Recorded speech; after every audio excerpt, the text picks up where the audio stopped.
হয়েছে? কিভাবে হলো এই অবস্থা? সরি, এই অবস্থা হলো কি করে? তেমন কিছু হয় নাই, ছোট্ট একটা বাইক অ্যাক্সিডেন্ট। কতবার না বলেছি সাবধানে বাইক চালাতে। আমি সাবধানেই চালাচ্ছিলাম, হঠাৎ করে একটা সুন্দরী মেয়ে আমার বাইকের সামনে এসে পড়ল। তারপর তারপর মেয়েটা আমার দিকে তাকালো, আমি মেয়েটার দিকে তাকালাম। তারপর ওর তো চোখের পলক পড়ে না, আর আমার তো পড়েই না। তারপর কি দেখছেন? ব্রেক ফেল নাকি হার্ট ফেল? সুন্দরী মেয়ে দেখলে মাথা কাজ করে না, তাই না? আমি আর তোমার সাথে থাকতে পারবো না, ইম্পসিবল।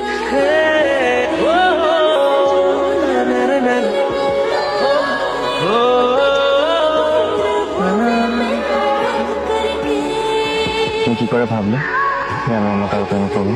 প্রেমে আমি একবারই পড়েছিলাম, তোমার সাথে।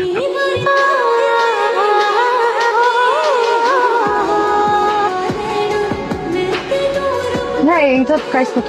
এটা বিক্রি হয়ে গেছে ম্যাম, বড় স্যার একটু সামনে গেছে তো, একটু পর আসে নিব।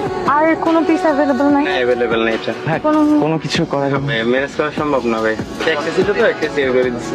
অন্য কোনো দোকানে পাবো? না ভাইয়া, তাও জানবো না, আমাদের কাছে একটা আছে, একটা রেটে সেল করে দিচ্ছি।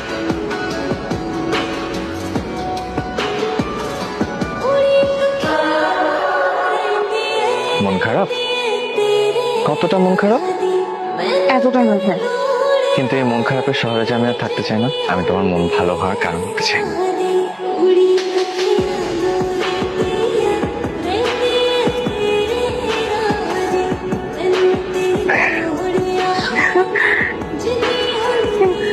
কিভাবে? এই বোতলটা তো সোল্ড আউট হয়ে গেছিল। পৃথিবীতে একমাত্র আমার ভালোবাসায় সোল্ড আউট হয়েছে, আর বাকি সবকিছু আমি তোমার জন্য নিতে পারি।